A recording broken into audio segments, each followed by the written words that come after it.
and understanding how to maximize and utilize the athletic body. And so at the 80s, we started to see, from a natural standpoint, the glass ceiling from a physical standpoint. How do we naturally get to as top tier as we can be?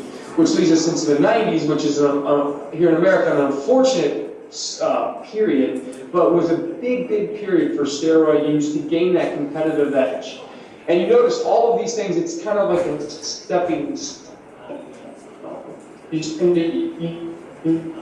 The first youth are the trendsetters, and they're winning all the games, and suddenly everyone catches on, and then suddenly that's not a competitive edge anymore. So it's kind of this progressional stair step that has really propelled people to what I'll get to in a second, is brain training.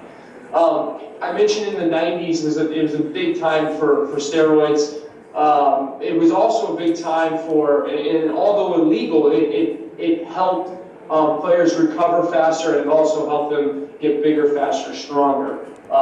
There's since been a lot of laws and things to prevent that, and so they've had to find new ways to get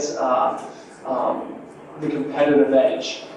If you look also at this picture here of these guys eating, this is, to a lot of people I'm sure in the UK, it's kind of looks crazy, but what they're doing is these are college athletes. And these guys are required to eat something like 5,000 calories a day at least. And so as soon as they get done practicing, so we started seeing not only nutritional advancements, but also the advancements from a physical standpoint of the athlete, and at least at the college and in the professional and the elite levels, fueling their bodies and making them so they can be, again, bigger, faster, stronger. In the dress, we saw that bigger, faster, stronger was maxed out. Everyone's on the same playing field athletically. They turned to analytics. I'm sure a lot of you recognize in the bottom right-hand corner, Moneyball is the recent movie with Brad Pitt and the Michael Lewis book, Moneyball. But basically understanding, utilizing sports analytics and different competitive analysis to not only understand from a team standpoint what players to pick, how I should use them, but also from a player standpoint, how do I maximize my performance? If you look at the basketball shot chart on the bottom, that's actually a shot chart of action during the game. And if you understand how to utilize this data and utilize it in the sense from a competitive standpoint, it's very, very powerful stuff. So in the 1990s, we saw the barrier of, okay, we get the edge by still physical athletic ability. In the 2000s, that's no longer there, so we're turning to data and analytics.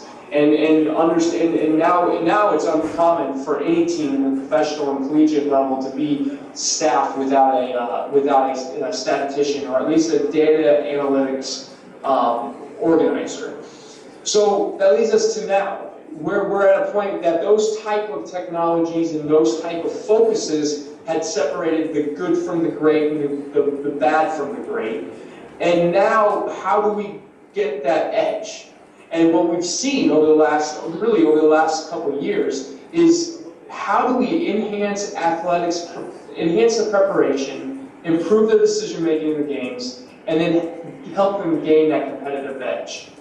And this is a common quote that is actually, it's an old Chinese proverb, but it's a famous football coach here in America, and he said, our whole philosophical educational approach is I hear, I forget, I see, I remember, and then I do and I understand.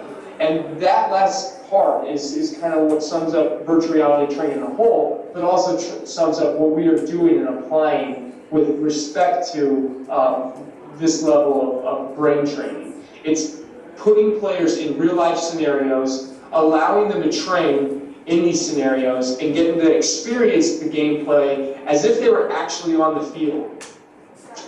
This is a really, really rough demo of what we were doing, but what it allows you to do is it allows you to step onto the physical field, be immersed in game action, and have to make real-life decisions. People who aren't involved in the game at the highest level, they don't know how much actual thought and decisions have to be made at the literally within a second. So we want to address the need and how do we enhance that preparation process, drive down the amount of time it takes to do it, and increase the player's cognitive ability. And that's what we're set out to do. We're working here. Our first user is the University of Kansas in the United States, and we have a couple other schools lined up, and we'll be ready to launch here within actually a couple of weeks with the University of Kansas.